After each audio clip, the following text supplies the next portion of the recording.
In a small mountain village where traditions were carved into stone and women's voices were buried beneath generations of silence, a young woman named Elena stood in a white wedding dress that felt more like a burial shroud, her hands trembling as she looked at the man she was being forced to marry. A man 3 times her age, whose eyes held nothing but ownership, and she made a decision that would either free her or kill her. And honestly, she didn't care which, because living as someone's property wasn't living at all. The wedding feast was loud, chaotic, filled with drunk men celebrating a transaction they called marriage, while Elena sat silent at the head table, her mind already gone, already racing through the plan she'd been building for weeks. The plan that required only one thing: her mare.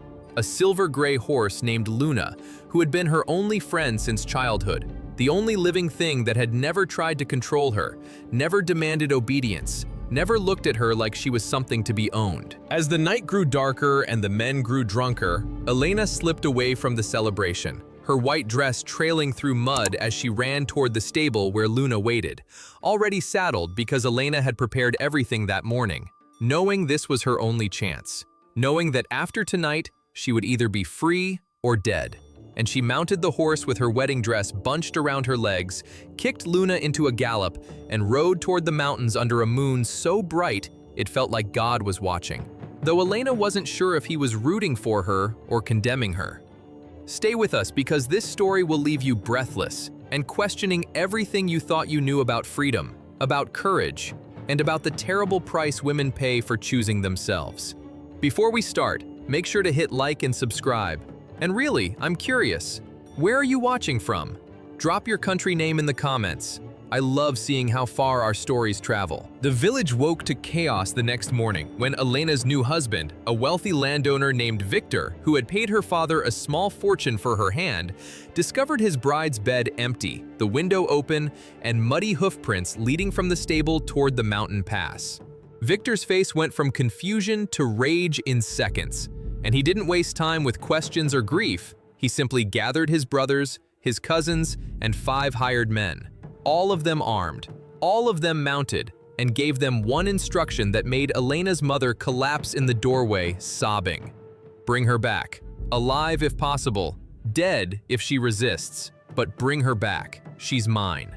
The men rode out within the hour, following the clear trail Luna had left in the soft earth, hoofprints that led up into the mountains where the trees grew thick and the paths grew narrow and the air grew thin enough to make breathing hard. Victor rode at the front, his jaw tight, his hands gripping the reins so hard his knuckles went white.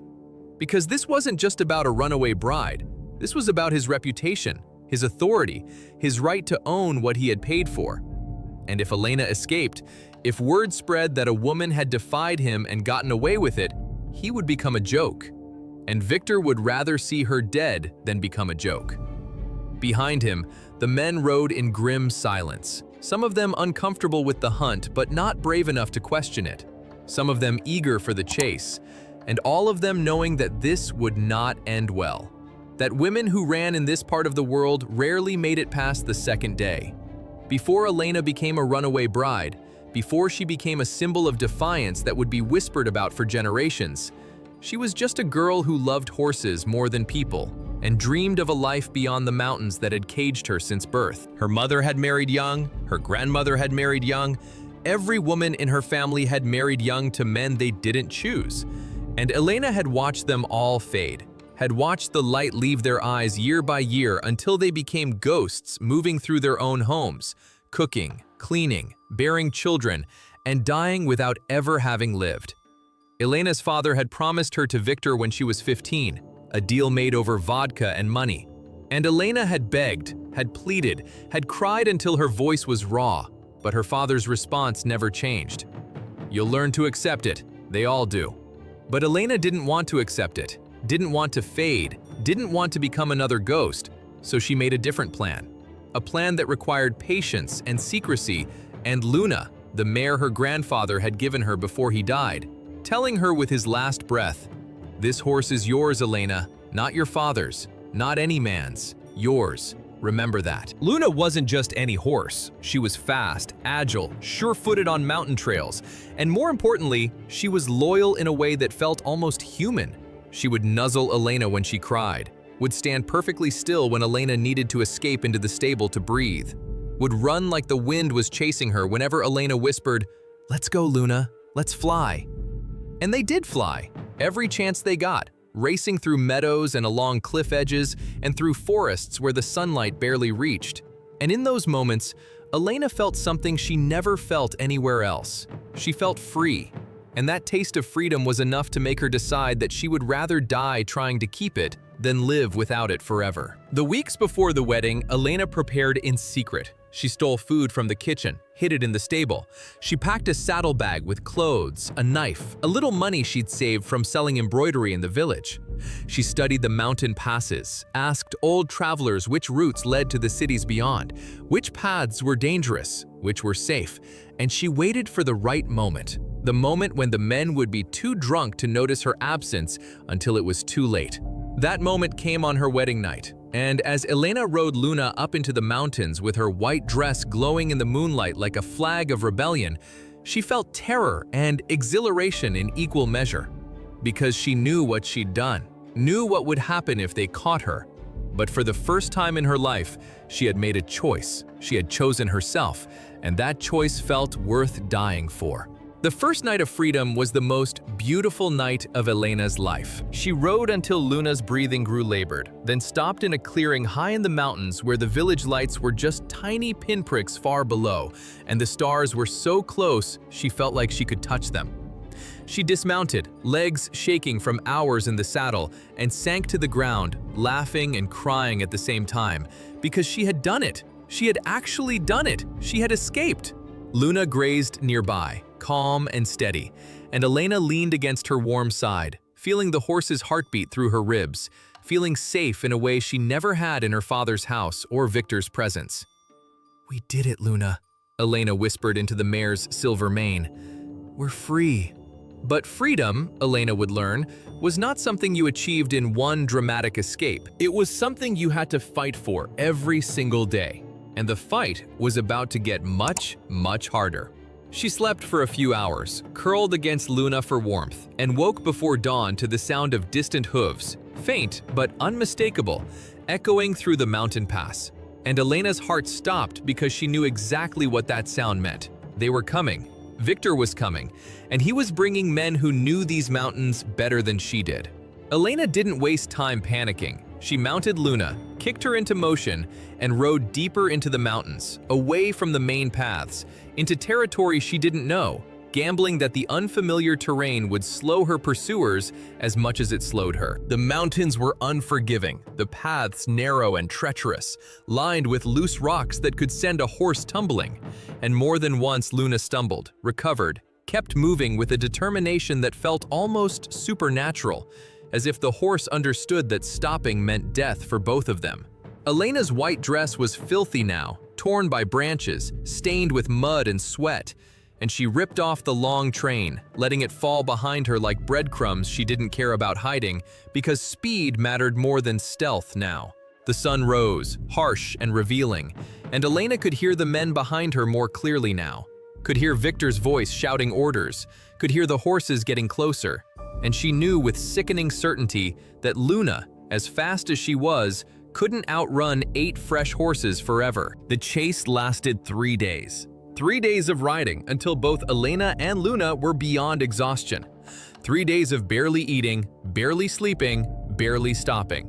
3 days of Elena's hope slowly crumbling as the men closed the distance, inch by inch, hour by hour. On the 3rd day, Elena made a mistake. She chose a path that narrowed into a dead end, a cliff face with nowhere to go except back the way she came. And when she turned Luna around to retreat, they were there. 8 men on horseback blocking the path, and Victor at the front, his face twisted with rage and something worse, satisfaction. Because he had won, and they both knew it. "Get off the horse, Elena," Victor said, his voice calm now, deadly calm. The kind of calm that comes after rage has burned so hot it turned to ice. Elena didn't move, her hands gripping Luna's reins so tightly her fingers went numb. "I said get off the horse." "No," Elena said, her voice shaking but clear. "You don't own me, Victor. You never did." Victor's jaw tightened and one of his brothers laughed, a harsh, ugly sound. "She's got spirit, I'll give her that. Shame you'll have to break it." "I won't go back," Elena said, louder now. "I'd rather die." Victor's eyes went cold. "That can be arranged." He nodded to two of the men and they rode forward, reaching for Luna's reins. But Luna reared back, screaming, hooves striking the air, and Elena held on, refusing to let them take her, refusing to surrender. "Control that animal!" Victor shouted, and the men tried again, and this time one of them grabbed Luna's bridle and yanked hard, and Luna stumbled, and Elena nearly fell. And in that moment of chaos, Elena made a decision, a terrible, desperate, final decision. She kicked Luna forward, directly toward the edge of the cliff, toward the 50-foot drop beyond, because if she couldn't have freedom, she would have death. And death was better than going back. "Elena, no!" someone shouted. Maybe Victor, maybe one of the other men. But Elena didn't stop. She urged Luna forward, and the mare, loyal to the end, obeyed. And for one perfect, weightless moment, they were flying, truly flying. Woman and horse suspended in air with nothing but sky and stone around them. But gravity is unforgiving, and they fell, not to the bottom of the cliff, but onto a narrow ledge 15 feet down. A ledge barely wide enough for a horse to stand, and the impact was brutal. Luna's legs buckled, and Elena was thrown from the saddle, slamming into rocks so hard the air left her lungs and stars exploded behind her eyes. When Elena opened her eyes, she was lying on the ledge, pain screaming through her ribs, her arm, her head. And Luna was standing over her, trembling, one leg clearly injured, but alive. Both of them alive. And above them, the men were shouting, arguing about how to get down to the ledge. Elena tried to move and gasped. Something was broken inside her. She could feel it, could taste blood in her mouth, and she knew, with absolute clarity, that she wasn't going to survive this. The fall had been too hard, the damage too severe. Even if the men didn't reach her, she was dying. Luna lowered her head, nuzzling Elena's face, and Elena reached up with her good hand, touching the mare's soft nose. "I'm sorry, girl," Elena whispered, her voice barely audible. "I'm so sorry I brought you into this." Luna exhaled, warm breath against Elena's skin, and stood guard over her, refusing to move even when the men found a way down to the ledge 20 minutes later. Victor reached them first, his face a mixture of rage and something else, shock maybe, or regret, as he looked at Elena broken and bleeding on the rocks. "You stupid girl," he said, his voice shaking. "You stupid, stupid girl. Did you really think you could escape? Did you really think I'd let you go?" Elena looked up at him, and despite the pain, despite the blood pooling beneath her, she smiled. A small, defiant smile. "I did escape," she whispered. "You'll never own me now." Victor's face twisted, and he pulled a knife from his belt, and for a moment, Elena thought he was going to stab her, finish what the fall had started. But instead, he grabbed her arm, the broken one, and she screamed, and he dragged her toward his horse. "You're going back," he said. "Alive or dead, you're going back, and everyone will see what happens to women who think they can defy me." But Luna, injured and exhausted, did something that shocked every man on that ledge. She stepped between Victor and Elena, placing her body as a barrier. And when Victor tried to push past her, she reared up on her injured leg, screaming, hooves striking, and caught Victor's shoulder, sending him stumbling backward. The other men rushed forward and chaos erupted, men shouting, Luna fighting, and in the confusion, no one noticed Elena's breathing getting shallower, her eyes starting to close, her body giving up. By the time they got Luna under control, by the time they turned back to Elena, she was gone. Not physically, her heart was still beating, barely, but the light in her eyes was fading fast. And Victor, kneeling beside her, realized with horror that he had won the battle, but lost the war. Because Elena was dying, and there was nothing he could do to stop it. "Get her on a horse," he ordered. "Get her back to the village, now!" They lifted Elena onto Victor's horse, her body limp, blood staining the saddle, and they rode down the mountain as fast as they dared.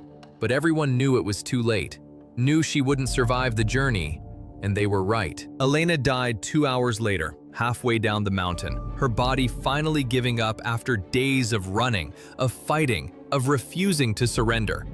Victor stopped the procession when he felt her go still, and he sat there, holding the body of the woman he had tried to own. And for the first time in his life, he felt something close to shame, because he understood, finally, that you cannot own a person, you can only destroy them, and that's exactly what he had done. The men stood in uncomfortable silence, and one of them, the youngest, spoke quietly. "What about the horse?" Luna had followed them down the mountain, limping badly on her injured leg, refusing to leave Elena's side even when they tried to chase her away. Victor looked at the mare, at her silver coat stained with blood and mud, at her eyes that seemed to hold an accusation he couldn't escape. "Let it go," he said quietly. "It's no use to anyone now." But Luna didn't go. She followed them all the way back to the village, walked behind the procession carrying Elena's body, and when they reached the village square where a crowd had gathered, when they laid Elena's body on the ground for everyone to see, Luna stood beside her, head lowered, and released a sound that made hardened men turn away. A wail so full of grief it barely sounded animal, it sounded human. It sounded like the cry of someone who had lost everything. The village fell silent, and Elena's mother collapsed, sobbing, and even Victor, standing apart from the crowd, couldn't look at the scene, couldn't face what he had done. They buried Elena the next day in the small village cemetery, and her mother insisted she be buried in the white wedding dress. The dress that was supposed to represent purity and new beginnings, but instead represented rebellion and sacrifice and the terrible price of freedom. Luna stood at the edge of the cemetery during the burial, too injured to be moved. And when they lowered Elena's body into the ground, the mare tried to approach, limping forward. But the villagers held her back, afraid she would fall into the grave. After the burial, Luna was taken to the village stable, her injured leg treated by the local healer, who said she would recover physically but might never run again. The damage was too severe. And for weeks, Luna stood in that stable, refusing to eat, refusing to respond to anyone who tried to approach her, just standing in the corner, head low, eyes empty. And the stable master told Victor, who still technically owned the horse, "She's dying of grief. I've seen it before in animals who lose their companions. She'll be dead within a month." But Luna didn't die. Instead, she did something that made the entire village stop and stare. Every morning at dawn, she would limp out of the stable, make her way to the cemetery, and stand beside Elena's grave for exactly 1 hour, and then limp back to the stable. And she did this every single day, without fail, rain or snow or sun, for 3 years. The villagers started calling her the widow horse, and children would leave apples and carrots at Elena's grave for Luna to find. And slowly, the story of Elena's escape and death transformed from a cautionary tale about disobedient women into something else. A legend about a girl who chose freedom over life and a horse who loved her enough to mourn forever. Victor never recovered from Elena's death, not because he loved her, he never had, but because her defiance had broken something in him, had shown him the ugliness of his own need for control, and he never married again, never tried to replace her. And when he died 5 years later, bitter and alone, the villagers whispered that he had died of shame, though the official cause was listed as heart failure. Luna lived for 17 years after Elena's death, and for all 17 of those years, she made her daily pilgrimage to the grave, limping on her damaged leg but never stopping, never giving up. And when she finally died, an old mare with a gray muzzle and clouded eyes, she died standing at Elena's grave, as if she had been waiting all those years for permission to join her. They buried Luna beside Elena's grave, not in it, the church wouldn't allow that, but close enough that their spirits could find each other. And on the simple wooden marker they placed above the horse's grave, someone, no one ever knew who, had carved words that became famous throughout the region. "Here lies Luna, who loved freedom enough to die for it, and loyalty enough to live without it." Years passed, generations passed, and the village changed, modernized. The old traditions began to fade, and women started to have choices, started to have voices, started to marry for love instead of obligation. And whenever someone asked why, whenever someone questioned how such a conservative village had changed so drastically, the elders would point to the cemetery, to the two graves side by side, and tell the story of Elena and Luna, the girl who rode away in white and came back in red, and the horse who mourned her for 17 years. Decades later, a women's rights activist visiting the village heard the story and wrote an article that went viral, spreading Elena's story across the country, across the world. And suddenly, she wasn't just a village legend, she was a symbol, a martyr, a reminder of the price women have paid throughout history for the simple right to choose their own lives. The grave became a pilgrimage site. Women from all over the country came to lay flowers, to stand in silence, to whisper their own stories of escape or captivity or survival. And the village, once embarrassed by Elena's defiance, began to embrace it, to celebrate it, to build their identity around this girl who had refused to be owned. A statue was erected in the village square, not of Victor or any of the men who had hunted her, but of Elena on Luna's back, mid-ride, her white dress flowing, her face turned toward the mountains, toward freedom, and beneath it, an inscription. She wore white when she rode away. They found her in red, but she died free. This story teaches us that freedom is not given, it is taken, and sometimes the price of taking it is everything you have. Your safety, your life, your future. Elena knew the risk, knew she might not survive, but she chose to ride anyway because living as someone's property wasn't living at all. And Luna teaches us that love doesn't end when the person dies, that grief can be a form of loyalty, that standing vigil over a grave for 17 years is not madness, it's devotion in its purest form. The real tragedy isn't that Elena died, it's that she had to choose between freedom and life in the first place. That the world she was born into offered her only two options, submit or die. And when she chose a third option, escape, the system hunted her down and killed her for it. But the real beauty is that her death wasn't meaningless, that her story didn't end in that mountain pass. It echoed through generations, changed minds, opened doors, gave other women the courage to choose themselves, to ride toward freedom even when the odds were impossible. Elena's escape lasted only 3 days, but her impact lasted forever. And Luna, the faithful horse who loved her, became part of that legacy. A reminder that loyalty and freedom are not opposites, that you can be devoted to someone and still honor their choice to be free, that sometimes the most loving thing you can do is protect someone's right to choose, even if that choice leads them away from you. Where are you watching from? Have you ever had to choose between freedom and safety?